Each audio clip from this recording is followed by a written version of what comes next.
자, 앞 시간에 우리가 왜 죽음을 두려워할까라는 데서 삶에 대해서 모르고 죽음에 대해서 모르기 때문에 우리가 확인할 수 없는 죽음 이후 이야기, 이것이 두려움을 가져온다.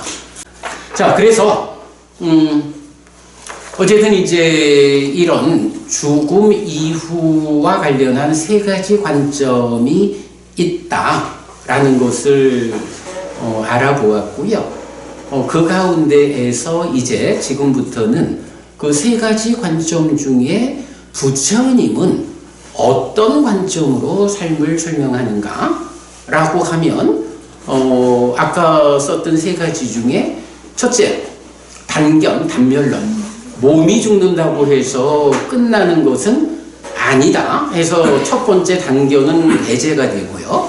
두 번째, 몸이 죽어도 마음이 따라 죽는 게 아니다 라는 데에서 몸 따라 죽지 않는 마음이 과연 그 항상 한 거, 자아라고 불리는 그거냐, 상견, 상주론이냐 하는 주장에 대해서도 부처님은 그렇지 않다. 몸 따라 죽지 않는 이 마음은 무상하고 무아인, 그래서 연기라는 말로 표현되는 연기하는 마음, 삶의 과정을 누적하면서 변화하는 이 마음이 몸 따라 죽지 않기 때문에 몸이 죽으면 새로운 몸을 만나서 다시 태어나서 삶을 이어가는 이런 연기된 식의 윤회라고 하는 교리를 부처님은 설하고 있다.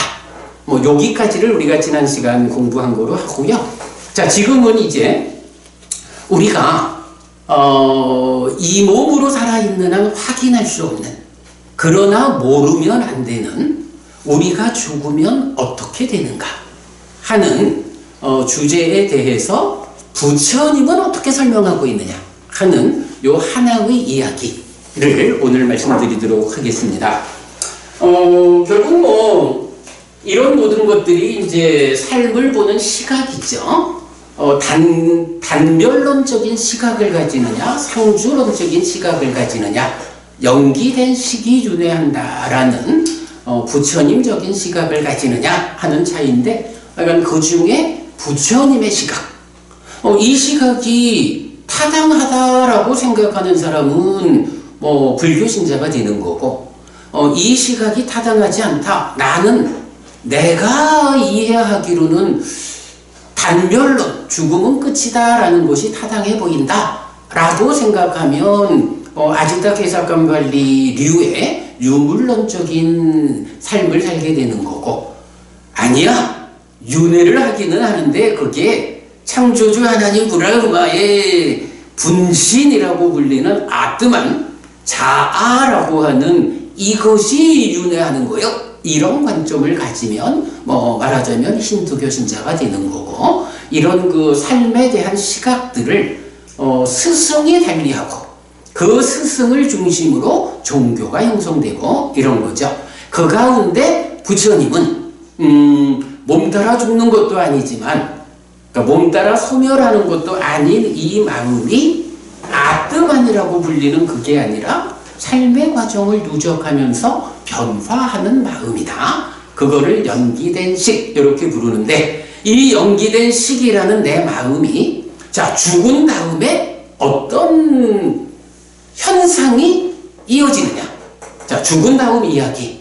어쨌든 우리가 죽은 다음 이야기를 모르니까 죽음이 두렵잖아요.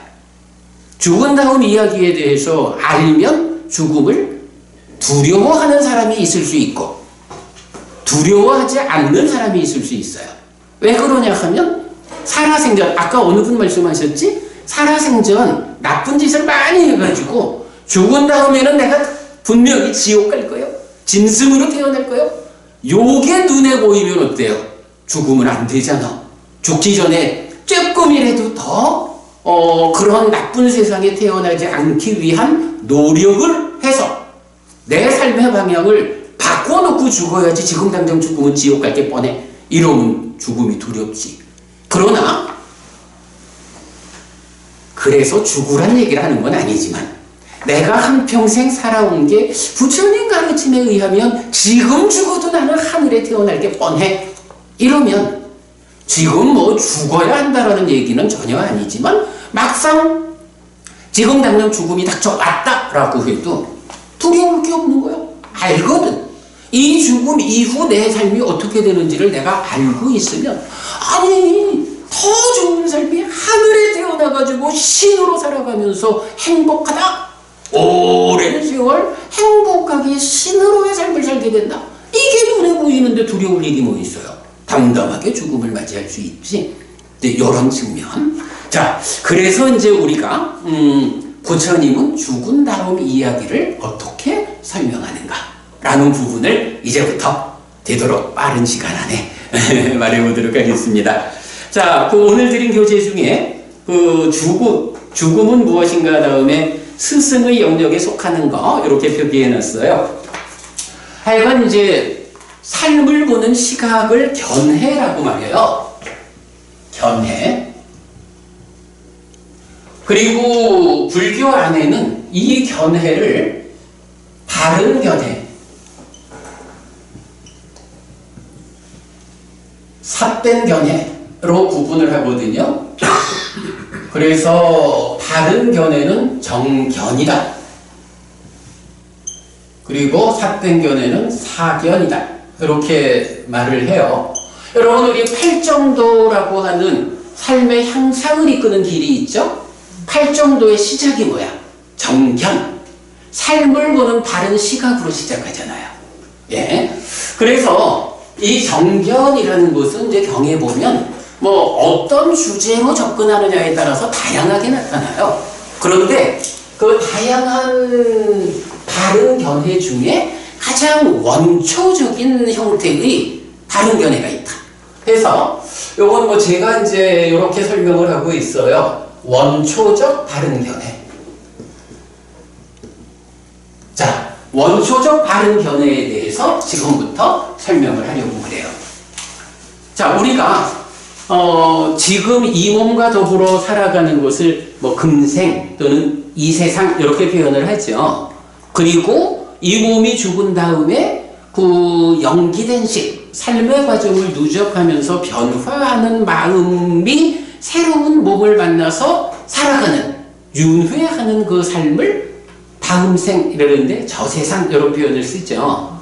자, 그래서 이제 원초적 바른 견해 죽음으로 두게 될까? 여기에 1번. 이게 참 재밌어. 어떤 사람들은 해피스님 죽어봤어? 죽어가서 확인해봤어? 내가 아니 나 죽어보지 않아서 확인하지 못했어. 당신은 죽어봤어? 죽어보니까 단멸이든가? 아니 나도 죽어보지 못해서 확인하지 못했어. 이런 주제이기 때문에 결국은 스승이 답을 줄 수밖에 없고 어떤 스승의 답을 내가 공감해서 동의해서 뒤따라가느냐에 따라서 부처님의 설명이 타당하다라고 따라가면 불교신자가 되는 거고 뭐 이런 거죠. 자, 그래서 이 주제의 첫 번째가 부처님은 이래 말하는 거예요. 저 세상은 있다. 이거 뭐 아주 단순한 이야기잖아요. 근데 김보부님 맞죠? 김보부님 그 앞 시간에 우리가 계속 얘기한 게 뭐냐 하면 죽은 다음에 또 태어나나? 윤회. 윤회가 있나 없나 이 얘기였잖아. 저는 윤회 믿어요. 부처님은 지금 그 주제에 대해서 한마디로 답을 주는 거예요. 저 세상은 있다. 저 세상이 뭐야? 이 몸이 죽은 다음에 이 마음이 연기된 식의 윤회, 삶의 과정을 누적하면서 변화하는 무아인 이 마음이 새로운 뭔가 만나가지고 또다시 태어나서 살아가는 요런 그 삶의 과정을 저 세상 이렇게 부르잖아요. 저 세상은 있다라는 요 한마디가 말해주는 게 뭐야? 윤회한다 요 얘기죠. 네. 하여간 이건 뭐 우리가 이제 부처님 가르침을 지금 배우는 거니까 부처님은 유물론자나 뭐 아지타 깨사간발리 이런 그 부처님 당시에 어떤 외도 스승 틀렸다. 저 세상은 있다. 죽음은 또 태어난다. 이렇게 말하는 거예요. 우리가 그래서 요 한마디에서 죽음은 또 태어나야 한다라고 알고 지금을 살아야 한다. 요거고요. 그러면 이 부분이 저 세상에 있으니까 또 태어나야 되잖아. 네. 그지? 저 세상에 있다는 말은 윤회한단 말이고 태어난단 말이잖아요. 태어나는 데는 어떤 몸으로 태어날까요? 태어나는 자리가 어디가 있을까? 저기 죽고 나면 인간으로만 태어나나? 다른 형체 짐승으로도 수생으로도 태어나죠. 태어날 수 있고 아기로도 태어날 수 있고 그죠? 자기가 지은 업대로 그죠? 신으로도 그럴 때 이제 보면 세상에서는 그런 말도 해. 윤회한다. 그런데 윤회해서 태어나는 자리가 어디냐? 인간과 축생이다. 달리 말하면 우리 눈으로 확인되는 삶의 영역이 윤회하는 자리다. 이렇게 말하는 사람들도 많아요. 그런 사람들도 있어. 그런데 부처님은 바로 이 주제. 죽은 다음에 어디에 태어나는가, 어떤 몸으로 태어나는가 하는 데 대해서 이런 두 번째 답을 줘요.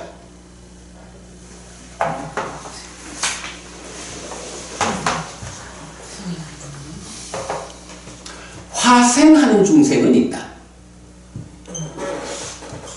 화생 뭐죠?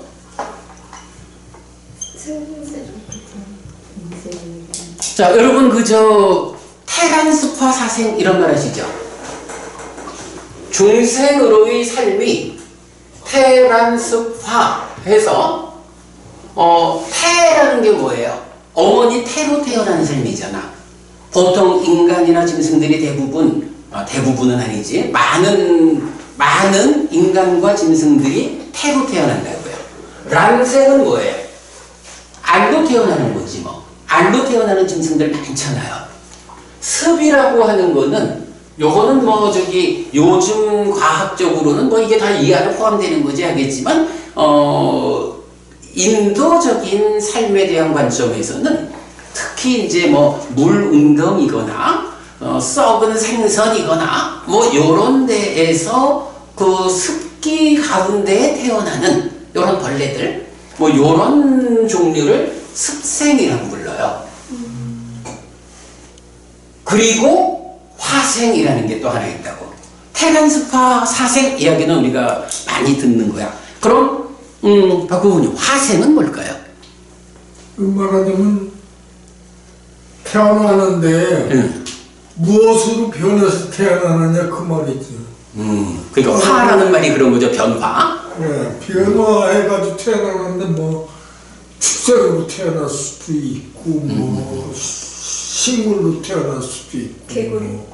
인간으로 태어날 수도 있고. 아니야. 그래서 그게 그 말씀이 뭐냐 하면 화생하니까 이게 화니까 변화해서 생겨난다 이런 의미로 그렇게 말씀하시는 거잖아요. 그런데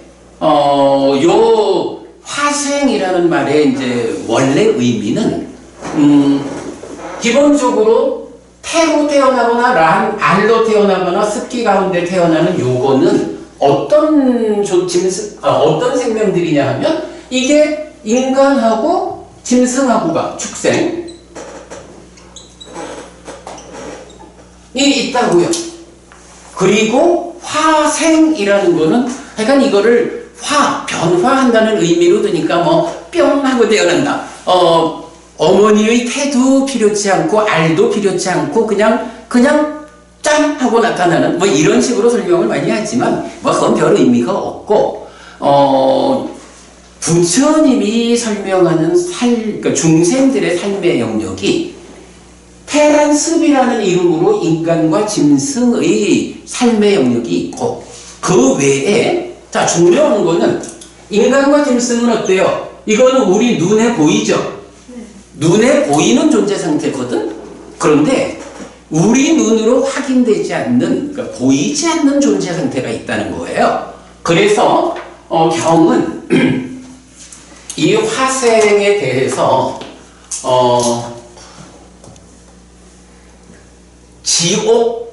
지옥에 태어나는 중생, 그리고 하늘에 태어나는 중생, 그리고 뭐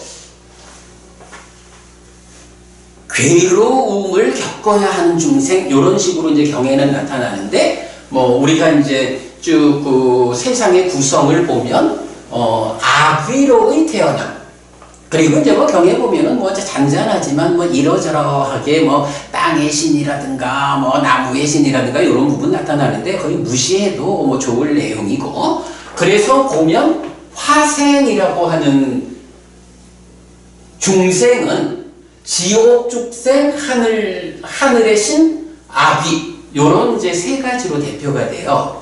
자 그러면 화생하는 중생이 있다라는 요 말은 자 이게 지금 우리가 뭘 하느냐 하면 저 세상이 있는지 우리가 모르니까 부처님한테 답을 구하는 거죠. 저 세상은 있다 해서 윤회한다 태어난다 라고 말을 했어요. 그리고 부처님한테 김시인님 만약 부처님한테 부처님 태생, 난생, 습생이라고 하는 우리 눈에 보이는 인간이나 축생이라는 삶의 영역이 있습니까? 이렇게 물어봐야 하나요? 그럼 부처님한테 물어보지 않아도 우리가 우리 눈으로 보고 알거든. 그건 물어볼 이유가 없어. 그런데 태란습화 이래가지고 우리 눈으로 확인되지 않는 화생이라는 영역을 말하잖아요. 그러면 이거는 우리 눈으로 확인할 수 없으니까 죽은 뒤로 확인할 수 없듯이 화생이라고 하는 영역도 확인이 안 되니까 그거 어떻게 부처님한테 물어봐야지 뭐 불교신자라면.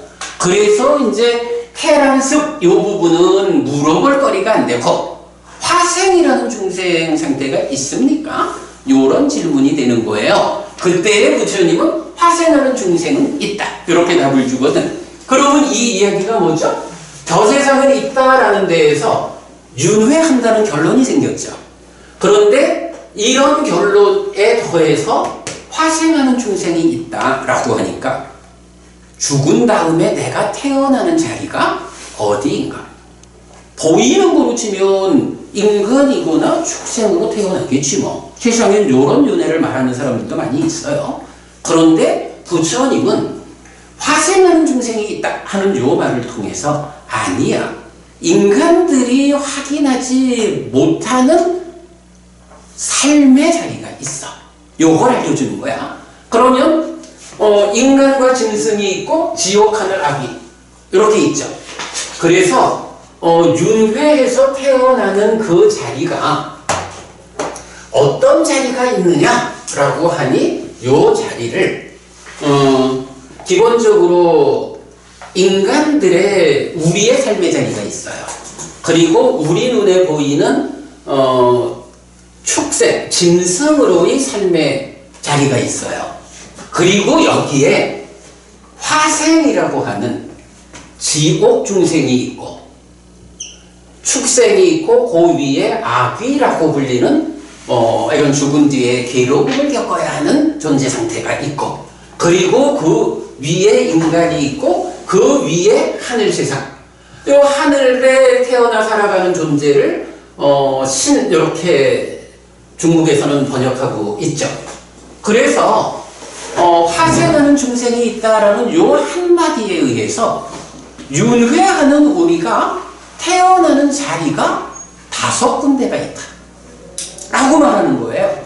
그래서 이제 기본적으로 지옥에 태어나면 그야말로 100% 괴로움인 삶이다. 그 위에 축생으로 태어나면 아주 괴롭긴 하지만 때때로 즐거움이 있다.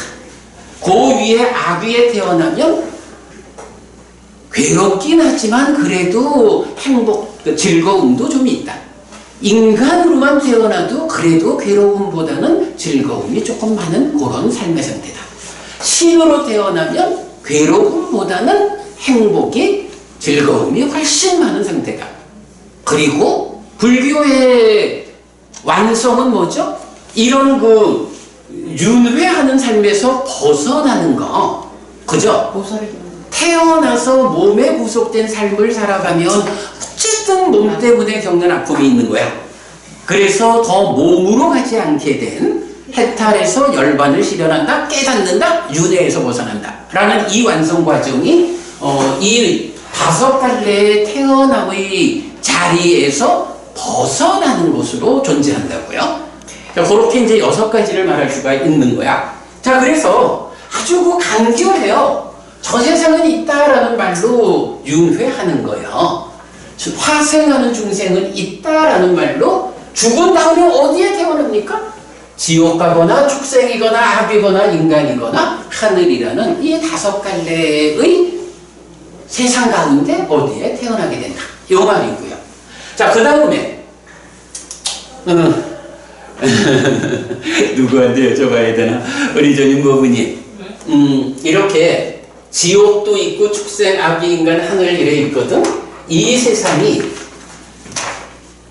내려가면서 괴로움이 커지는 삶이야. 그리고 위로 올라가면서는 어떻게 돼요? 즐거움이, 행복이 커지는 삶이야. 법부님은 일단 지금은 우리가 인간으로 태어나 살고 있으니까 이건 어쩔 수가 없지. 그런데 나중에 이 중에서 보니까 법부님이 제일 오래 살겠다.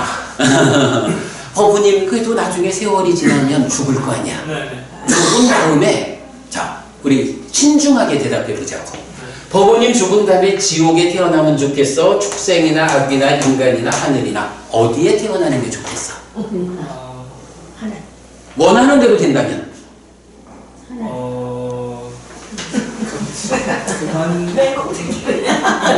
인간은 졸업하고 그러니까 해탈하고 싶은. 그래, 해탈하는 게 제일 좋아. 근데 해탈이 좀 멀어. 왜냐하면은 해탈은 정말로 모든 것을 버리고 외길로 집중해가지고 다른 가르침에 의해서 최선의 노력을 해야 얻을 수 있는 거야. 요거는 정말 부처님 가르침을 100% 온전하게 배워 알고 100% 실천할 때 해탈에서 윤회에서 벗어날 수 있어. 근데 그런 노력을 하다가 좀 부족하면 완성하지 못하고 죽으면 태어나야 되잖아. 그렇게 태어날 때는 어디에 태어날래? 그걸 묻는 거야. 이거 고민할 일이 아니잖아? 밑으로 내려갈수록 괴로움이 커지고 위로 올라갈수록 행복이 커진다고. 그래, 임수인님 당연히 하늘에 태어나야지. 그죠? 당연히 이렇게 태어나야 돼. 그런데 진짜 며칠 전에 어떤 분이 저한테 전화를 했어요. 그래가지고 스님, 나는 안 태어나고 싶거든요. 이런 얘기를 해. 안 태어나고 싶거든요. 그런데 어떤 사람이 나보고 태어나라고 말을 해요. 그래서 나 좀 기분 나빠요. 이런 식의 얘기를 하더라고요. 그래서 제가 그랬어. 안 태어나고 싶군요. 훌륭합니다. 그런데 법부님, 정확하게 얘기해 봅시다. 법부님, 안 태어나고 싶다라고 바라면 안 태어납니까? 법부님, 안 태어나기 위한 방법을 공부했습니까? 이래 물으니까 이 사람이 막히는 거야. 그냥 막연히 안 태어날 건데 태어나기 싫은데 나보고 태어나라고 말하니까 싫습니다 이렇게 말하는데, 안 태어나려면 안 태어나기 위한 방법을 알아야 하고, 알기만 해서 되나? 그 방법을 실천해서 완성을 해야 되잖아요. 그러지 못하면 또 태어나는 거지 뭐. 그래서 제가 거기 보고, 법부님, 내가 법부님하고 통화하면서 나 법부님 위로해주는 말하려는 사람 아닙니다. 법부님이 정말로 안 태어나고 싶으면 어떻게 안 태어날 수 있습니까? 라고 방법을 묻는다면, 나도 아직까지 실천이 부족하지만 그래도 저는 경을 공부하는 사람이니까 부처님이 알려주는 태어나지 않는 방법에 대해서 어렴풋하게나마 그 지도는 그려낼 수 있다고. 그런 길을 알려주는 일은 내가 할 수 있는데, 나보고 안 태어나고 싶은데 나 위로해 주세요 라고 하면 나는 할 말 없습니다. 내가 그리고 그랬거든요. 조금 좀 심했나? 근데 바로 그거예요. 우리가 안 태어나는 데까지 가면 가장 좋고, 그런데 거기까지 미치지 못한다면 그래도 하늘에 태어나야 되잖아요. 근데 박부부님 어떠셔요? 이렇게 지옥보다는 하늘에 태어나야겠는데 부처님이 만약에 하늘에 태어나는 방법이 무언지 가르쳐 주지 않고 얘들아 이렇게 화생하는 중생이 있어서 5갈래의 태어남의 길이 있단다. 그러니 너네들이 알아서 태어나라. 이렇게 말했다 하면 사실은 스승의 자격이 없죠. 그죠? 어떻게 해야 안 태어나게 되는 데까지는 멀더라도 그 태어남 가운데에서는 하늘에 태어나서 신이라는 존재로 행복을 누리고 거기에 묻히지 못해도 최소한 인간으로는 태어나야지 이런 아귀 축생 지옥이라고 하는 괴로움이 훨씬 많은 이 괴로운 몸으로 태어나면 안 되잖아요. 그러면 어떻게 거기 태어날 수 있느냐라고 부처님이 답을 줘야 되잖아. 이 답이 필요하거든. 자, 부처님 원초적 바른 견해가 3가지로 구성이 돼요. 1번 저 세상은 있다, 윤회한다. 2번 화생하는 중생은 있다, 태어남의 자리가 5가지다. 3번 여기는 업에는 과와 보가 따른다, 이런 표현을 해요.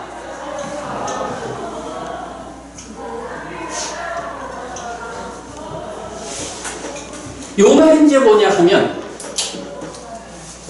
내가 태어나야 하고 태어나는 자리가 이렇게 5갈래가 있는데 이 중에 뭐 저도 당연히 그래요.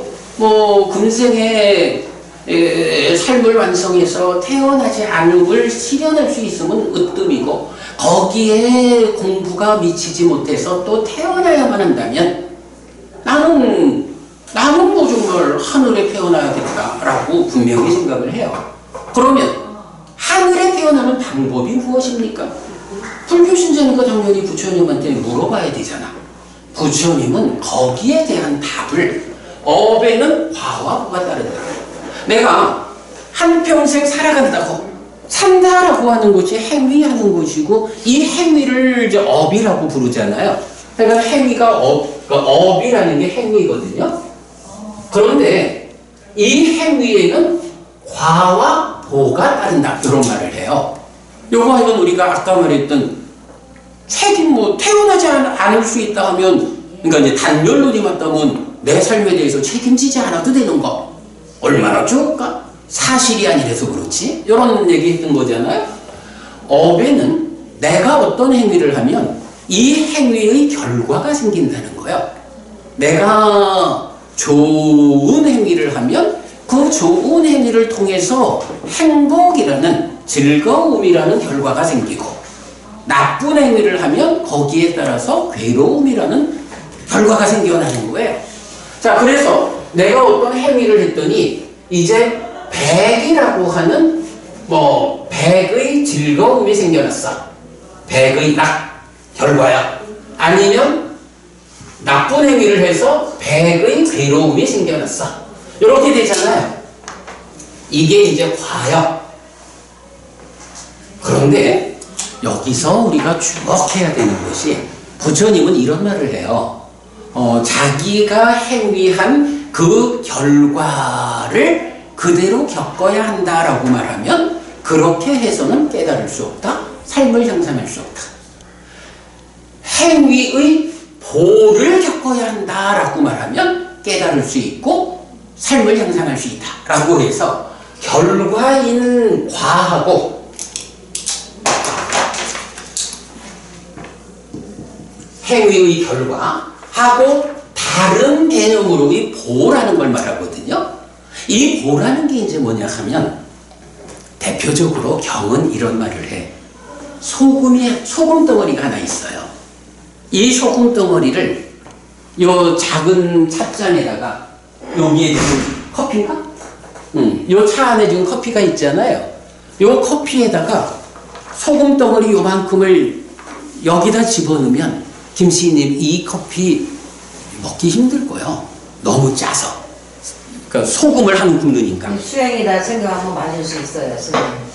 그런데 그건 주제가 다르지. 지금 이제 여기서 요 얘기하는 거는 그걸 먹을 수 있냐 없냐가 아니라 그걸 먹으면 많이 괴로울까? 아닐까? 요걸 묻는 거란 말이야. 먹을 수는 있지. 그래. 바로 그 얘기인데, 그 한 움큼의 소금이 있단 말이야. 말하자면, 이 한 움큼의 소금이 내가 행위를 잘못해서 생겨난 괴로움이라고 치자고. 요거를 저런 작은 물에다가 던져 넣으면 이 한 움큼의 소금이 가지는 힘을 작은 물로서 수용하려니까 굉장히 차가워서 괴롭다고. 그런데 이 한 움큼의 소금을 여기 한강에 가깝지. 나는 부산에서 강의할 때는 낙동강 그러는데 한강에다가 요 한 움큼의 소금을 던져 넣자고요. 물론 한강이 다른 오염원 때문에 뭐 요새 누가 한강 물을 그냥 먹어. 이제 그렇게 따지는 건 아니고 요 한 움큼의 소금이 미치는 영향만 가지고 보면 아무리 한강물이 많다 해도 소금은 던져줬으니까 그게 뭐 0.0000 ppm 이래 아주 작은 부분으로 있더라도 있는 건 있잖아요. 그런데 부모님 한강물이 그 0.000 ppm 요런 작은 비율로 있는 소금 때문에 차가워서 못 먹는 일은 없죠. 이 소금 한 움큼을 던져놓은 것 때문에 한강물을 차가워서 못 먹지는 않잖아. 아닌가? 아니 이게 여러분 그 업장소멸 얘기 많이 하잖아요. 부처님이 설명하는 업장소멸의 방법이 아무개 보살 찾아가서 빌고 아무개 도사 찾아가서 빌고 이래가지고 업장소멸되는 게 아니고 바로 이렇게 내가 전생이든 금생이든 이전에 지은 업 때문에 겪어야 하는 이 괴로움을 어떻게 소멸할 것이냐? 그 괴로움이 나한테 왔다 가도 내가 아무 준비된 없는 상태에서 100이라는 괴로움을 맞으면 많이 괴롭지만 잘 준비돼서 그야말로 한강물처럼 무량한 삶을 내가 살아내고 있다면 이 정도 100이라는 이전에 지은 결과가 찾아와도 왔다는 하도 그것 때문에 내가 모기가 묻은 것 같은 괴로움도 느끼지 않는다고. 이런 게 업장소멸이라고. 어쨌든 중요한 거는 괴롭지 않을 수 있으면 그게 괴로움이라는 업장이 소멸된 거잖아. 요런 의미거든요. 자, 그래서 이렇게 그 백의 괴로움이 생겼는데 이것이 두 가지 경우가 있는 거야. 찻잔에 던져 넣으면 이거는 백이라는 값을 어떻게 봐야 할지 모르지만 그 소금을 녹이는 물이 작아서 녹일 수 있는 조건이 나빠가지고 오히려 이거는 한 1000 정도로 키워가지고 괴로움을 겪을 수가 있는 거예요. 그런데 이거를 한강에다가 던져 넣은 경우는 어때요? 왔다 가기는 가지만 0.0001 거의 왔다 가는지도 모르는 요렇게 아픔을 겪을 수가 있는 거야. 그러면 그런가 하면 이제 마찬가지 요거는 행복이라고 하는 것을 어디에 희석하느냐에 따라서 이 행복도 그대로 100이라는 행복을 만들었지만 0.0001 왔다 가는지도 모르게 지나갈 수도 있고 아니면 이것도 만들긴 100을 만들었지만 1000이라는 커다란 행복으로 뻥 튀기 해가지고 그 행복을 누릴 수도 있잖아요. 요런 경우를 놓고 원래 만들어진 이 100이라는 값을 과라고 하고 이것이 찻잔에 넣느냐 한강물에 넣느냐 해가지고 내가 실제로 경험하는 값이 달라지는 요거를 보라고 말을 해요. 이 보를 그래서 제가 멋지게 표현하고 있거든. 생겨난 결과가 업에서 생겨난 결과가 다른 조건들과 엮여서 익은 값이 있는 거야. 요 익는다라는 표현을 이제 보의 기본 의미로 말을 해요. 익는다라고 표현을 해. 업의 결과가 익어서 경험되는 거야. 그런데 어떻게 익느냐 하면 아까 무상에서도 그 얘기를 했지만 다른 조건들하고 엮여가지고 여기서는 소금 자체는 100의 값을 갖는데 얼마만큼의 물에다가 섞느냐, 물의 양이라는 조건과 엮여가지고 1000이 되기도 하고 0.001이 되기도 하죠. 요렇게 다른 조건들과 엮여가지고 익은 값을 보라고 하는 거예요. 그리고 우리 삶은 내가 어떤 업을 지었든 그 업의 과를 경험하는 게 아니고 다른 조건들, 그러니까 그 생겨난 결과가 다른 조건들과 엮여서 익은 값을 경험하는 거야. 요게 보야. 네, 요렇게 이제 그 과와 보라는 개념을 우리가 이해하면 부처님은 업에는 과와 보가 따른다 라고 해서 이제 내가 어떤 업을 지어가지고 어떤 결과를 만들고 그 만들어진 결과를 다른 조건들하고 어떻게 엮여가지고 익혀가지고 그 결과를, 그러니까 그 값을 경험하느냐에 따라서 나쁜 업을 지어가지고 나쁜 결과, 괴로움을 만들어가지고 또 나쁜 조건들과 엮어서 익히면 어떻게 되겠어요? 지옥으로 가는 거야. 그런가 하면 좋은 업을 통해서 좋은 결과를 만들어서 좋은 조건들과 엮여서 잘 익히면 하늘로 가는 거야. 미안하지만 극락이라는 개념은 부처님 살아서 설하신 가르치면 안 나와. 그건 우리 뒤에 또 보기로 하고. 어쨌든 하늘이 다양하게 나타나요. 자, 그래서 이제 요렇게 보면 저 세상이 있어서 윤회하는데 그 화생하는 중생이 있어서 5갈래의 삶에 윤회해요. 물론 완성은 윤회하지 않는 해탈하는 거야. 근데 해탈까지 못 가면 이렇게 5갈래의 세상에서 윤회하는데 내가 그래도 배워 아는 사람이 되어가지고 지옥 갈 수는 없잖아요. 나는 하늘에 태어날 거요 라고 한다면 어떻게 하늘에 태어날 거냐 하는 방법을 가르쳐 주는 게 업에는 과와 보가 따른다 라고 해서 나쁜 업으로 나쁜 결과를 만들어서 나쁘게 엮어 익히면 지옥 쪽으로 향해 가는 거고, 얼마나 많이 나쁘냐에 따라서 지옥 갈 거냐 축생으로 태어날 거냐 이게 결정되는 거고, 좋은 업을 지어서 좋은 결과를 만들어서 좋게 익혀서 익으면 하늘로 이렇게 가는 거거든요. 자, 요게 이제 부처님이 말하는 원초적 바른 견해. 그러면 여기서 요 말은 또 내가 완성이 되나? 고민이 좋은 업을 지어라 나쁜 업을 지어라 이러잖아요. 그러면 좋은 업은 뭐고 나쁜 업은 무엇고 이것까지가 알려줘야 되겠죠. 그냥 막연히 좋은 업을 지어라 이래가지고는 안 되잖아. 부처님이 거기까지 답을 주는 건데, 이제 여기서 여러분 우리 이제 대중적으로 보면 천수경 있잖아요. 천수경에 보면 이 내용 나와요. 나도 출가 전에 참 많이 했었지. 살생중 내가 목탁 잘 쳤거든. 이렇게 살생중재 금일자매 도도중재 금일자매 사음중재 금일 이래 하잖아. 그래서 그게 10가지가 나온다고. 근데 이제 그 천수경에서는 감탐진해 금일참회, 진해중재 금일참회, 그리고 마지막이 뭐더라? 치암중재 금일참회 이렇게 나오죠. 근데 그 치암이라는 게 이제 부처님 요 가르침에서는 사견이라고 나오는 하나의 차이가 있어. 그렇지만 그렇게 업을, 그러니까 행위를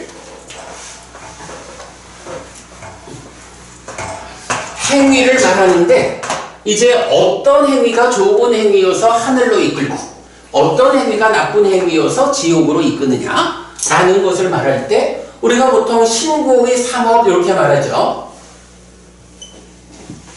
신고의 삼업을 말하는데, 이 신업으로는 생명을 해치는 거죠. 투독, 주지 않는 것을 가진다, 도둑질 이런 거죠. 사음, 쉽게 말하면 바람 피는 거죠. 그리고 구업에서 망어, 거짓말하는 거, 양설, 험담하는 거, 악구, 거친 말, 욕하고 이런 거친 말 하는 거, 기어, 쓸모없고 허튼 말 하는 거, 이런 네 가지로 말하고, 그 다음에 마음의 행위 할 때 간탐, 진애하고 천수경하고 다른 게 이제 요 자리가 치암 대신에 사견, 요거 사땡견해가 들어갔거든요. 그래서 우리 이모부님 잠시 눈을 뜨시고, 아, 요거 우리 결론으로 중요한 주제거든. 요거 꼭 기억해야 돼요. 요렇게 10가지를 이제 뭐라고 부르느냐 하면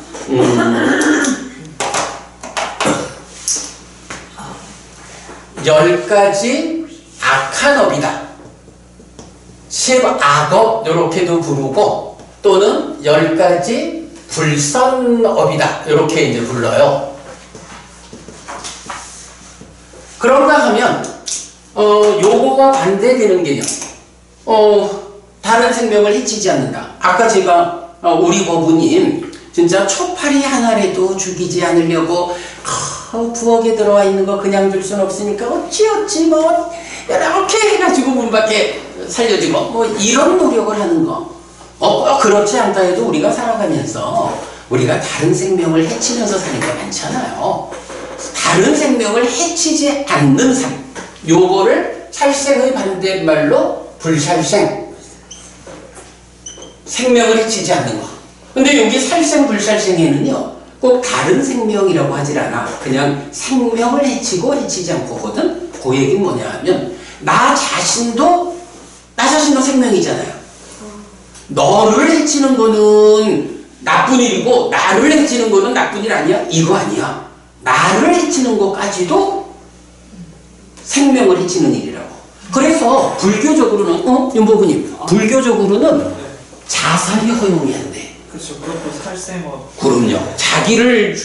나를 그러니까 자해하는 것도 안 되고, 자살 이거 나라는 생명을 해치는 거야. 안 되는 거야. 잘 알죠? 네. 이렇게 이제 불살생, 생명을 해치지 않는다. 불투도, 주지 않는 것을 가지지 않는다, 훔치지 않는다. 불사음, 바람피지 않는다. 불망어, 거짓을 말하지 않는다. 불양설, 험담하지 않는다. 불악구, 거칠게 말하지 않는다. 욕설하지 않는다. 불기어, 쓸모없고 허튼 말을 하지 않는다. 불간탐, 여기서 이제 간탐이라는 것은 경이 어떻게 정의하냐 하면 남의 것도 내 것이 되어라 이렇게 생각하는 거. 여기 이제 욕심내는 거지. 우리 요 간탐에 대해서는 대표적으로 어떤 표현해요? 99석을 수확하는 부자가 한 석 겨우 수확하는 가난뱅이 거를 뺏어서 100석을 채우려고, 뭐 이런 말도 우리 많이 하죠. 남의 것도 내 것이 되어라 라는 요런 사유를 하는 게 간탐이라는 거야. 보통 이제 욕심낸다라고 말하는. 그리고 진애라는 것은 뭐 거슬린 마음으로 거친 사유를 한다 이렇게 되는데, 말하자면 이제 경에 의해서는 이런 생명들이 다 파괴되어라 죽어버리라 이런 마음을 갖는 거, 이런 생각을 하는 게 진애라고 해서 나오는데, 마찬가지 부진애. 그렇게 생명들을 해치려 하지 않고 이 생명들이 다 행복하기를, 편안하기를 바라는 마음을 갖는 게 부진애, 생각하는 업이죠. 그리고 바른견해, 정견, 이렇게 나오는 거야. 그리고는 요거를 이제 뭐라고 부르냐 하면 십선업. 물론 뭐 이렇게 말하면 사람들에 따라서는 아니 세상에 우리가 얼마나 많은 행위를 하는데 그 10가지만을 기준으로 말해? 이렇게 말할 수 있지만 그거 아니에요. 우리가 몸과 말과 마음으로 어떤 행위를 하든지 그 행위가 구체적으로 어디에 속하는 거냐 따지면 이 안에 다 속하는 거야. 우리들의 삶이. 자, 요렇게 십악업, 십선업을 놓고 이제 여기 업에는 과화부가 따른다라는 데서 나쁜 행위에는 나쁜 결과가 생겨서 나쁘게 엮여서 나쁘게 익은 요거 안 되는 거죠. 그래 하면은 지옥으로 내려가잖아. 그리고 좋은 행위에는 좋은 결과가 따라서 좋게 엮여서 익으면 하늘로 올라간다고. 요거에 대한 답이 뭐 어떤 게 잘하는 건지 어떤 게 못하는지 니들이 알아서 해? 이렇게 부처님은 말하지 않아요. 직접 답을 주는데 그 대표가 뭐냐 하면 바로 10악업을 지으면 그게 나쁜 행위가 되어가지고 괴로움을 만들어서 지옥 가는 거야. 10선업을 지으면 그게 좋은 행위가 되어서 하늘로 이끌리는 거야. 자, 그래서 저는 이런 표현을 참 많이 써요. 과도, 보도, 괴로움 이어서 지옥으로 이끄는 힘을 가지는 10악업은 피해야 합니다. 과도, 보도, 행복이어서 하늘로 이끄는 10선업은 적극 실천해야 됩니다. 이렇게 말하거든요.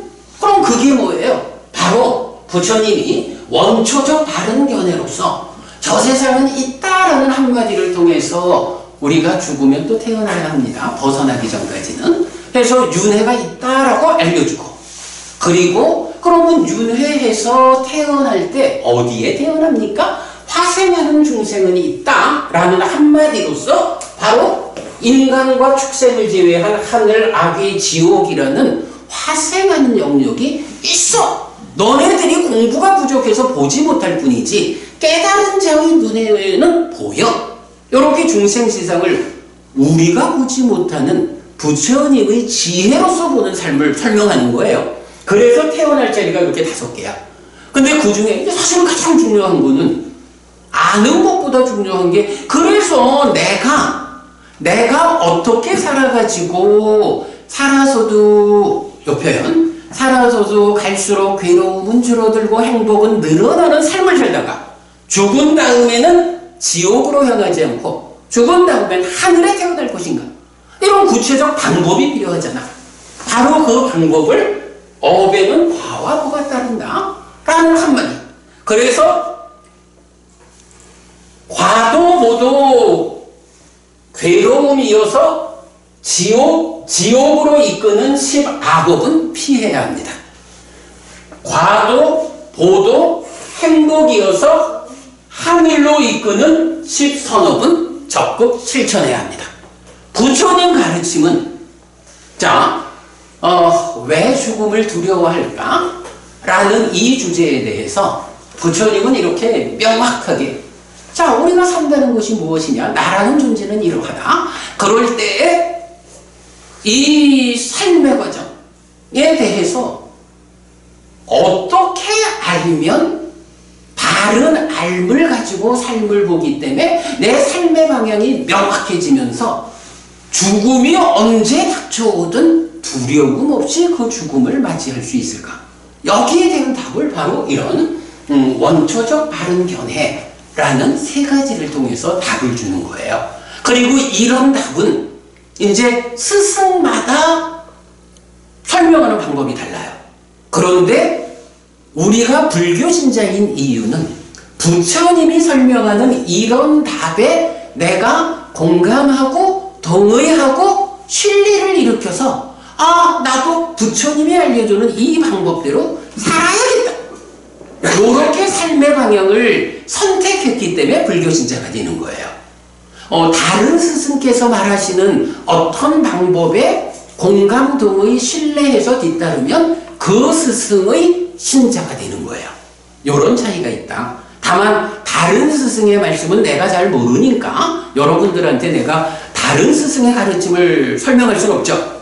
오직 저는 부처님의 가르침에 공감하고 동의하고 신뢰를 일으켜서 그것도 더 훨씬 강력하니까 출가를 해서 이제 중으로 살아가잖아요. 그러니까 저는 부처님은 이런 삶의 문제에 대해서 이런 답을 주셨습니다. 나는 여기에 공감하고 동의하고 신뢰를 일으켜서 불교 신자가 되어 있습니다.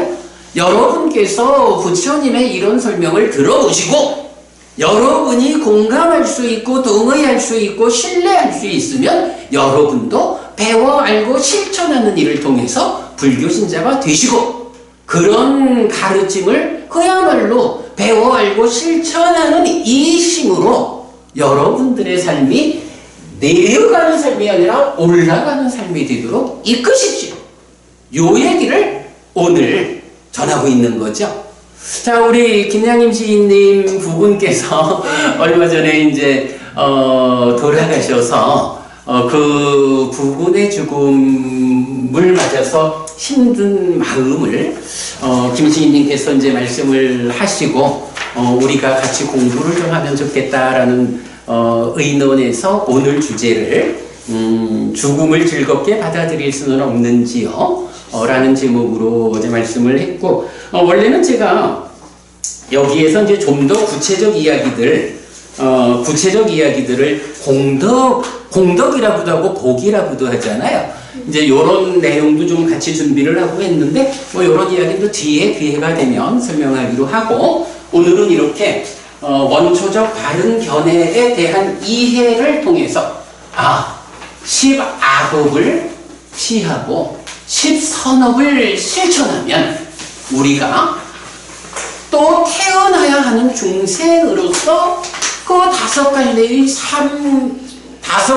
세상 가운데 하늘에 태어나는 방법을 확보했다. 요 주제로서 답을 드린 걸로 하고 오늘 제 이야기는 마무리하도록 처리하겠습니다. 그래, 고맙습니다. 자, 오늘 이건 말씀 잘 나눴고요. 다음번에는, 그래서 우리 법부님 형편이 어떠실지 모르겠는데, 이건 아까 말한 대로, 교주 이전의 것이라는 측면에서 좀 세상에 있는 여러 종교들이 교주가 설명하는 삶의 이야기, 그 근거가 되는 교주 이전의 것을 다른 종교에 대해서 제가 잘 설명할 건 아니고요. 그런 관점을 주목해가지고 불교는 부처라는 교주 이전에 어떤 것을 근거로 제시하느냐, 그런 이야기 말씀 나누도록 하겠습니다. 여러분. 네, 한 말씀 할게요. 네. 네, 우리 스님이랑 불교 쪽을 설명 다 하셨잖아요. 네. 근데 저 같은 경우는 불교 신자가 아니고 그렇죠. 불교 종교에 대해서 좀 공부도 조금 했고 관심 있고 모든 종교를 초월해서 제가 살고 있거든요. 네. 근데 이번에 이제 제가 왜 스님한테 죽음을 즐겁게 받을 수 없는지요 했잖아요. 네. 그건 여러 가지 문제도 있었지만 제가 말씀드리고 싶은 저는 현세가 중요하다고 생각해요. 중요하죠. 현세가 더 중요하죠. 숨 쉴 때 그때가 중요하지 숨 끝나고 나니까 아무것도 아니더라고요. 저희 분이 이 일반인들하고 좀 살아가는 방법이 틀렸어요. 굉장히 야망이 컸어요. 세상을 변화시켰다고 하는 사람이었어요. 네. 이 현실을 몰라요. 물질적인 건 몰라요. 오로지 학기를 갔는데 결과가 저렇게 되고 나니까 제가 해를 느꼈어요. 그리고 부부로서의 제가 40에 그분은 52에 갔어요. 호래비 선생님은 저는 노처녀로. 근데 다 망할 집으로 갔어요. 정신적인 세계만 생각하고 살아가는 과정이 너무 제가 힘들었어요. 지금은 모든 초월해서 살고 있지만 근데 그분이 이 현실 물질 세계는 전혀 타파하고 살았잖아요. 자기 길만 갔잖아요. 네. 근데 자기는 신성하게 갔어요. 수행자 모습으로 갔어요. 7년이라는 세월을 원주에서 자식들 도움받고 자기는 충분히 쓰고 그렇게 살다 갔지만 제가 같은 경우는 너무 제가 미워했어요. 그분을. 네. 뭐 사랑해서 간 것도 아니고 어떤 개그에서 그분한테 이제 제 일생을 맡았는데 너무 제가 미워했고 여자 역할을 못 해줬어요. 그 대신 그분이 하는 일을 뒷바라지 다 했어요. 제가 그분이 하는 일에 대해서 뒷바라지 다 했지만 그 사람 그 하는 그 목적보다는 세상을 변화시켰다고 하는 그 자체가 저는 모순이라고 생각했어요. 네. 혼자 힘으로 안 됩니다. 사람은 사람 속에서 살아야 됩니다. 하고 크게 감동을 했는데 원주에서 7년이라는 세월을 보내버린 거예요. 3년만 딱 있다 와서 그냥 세상 사람들하고 강의하고 책 쓰고 그게 더 나은 삶이었을지도 몰라요. 근데 7년의 사람 혼자 그냥 독야청처럼 그래서 제가 너무 그분을 미워했기 때문에 죽음이 슬펐어요.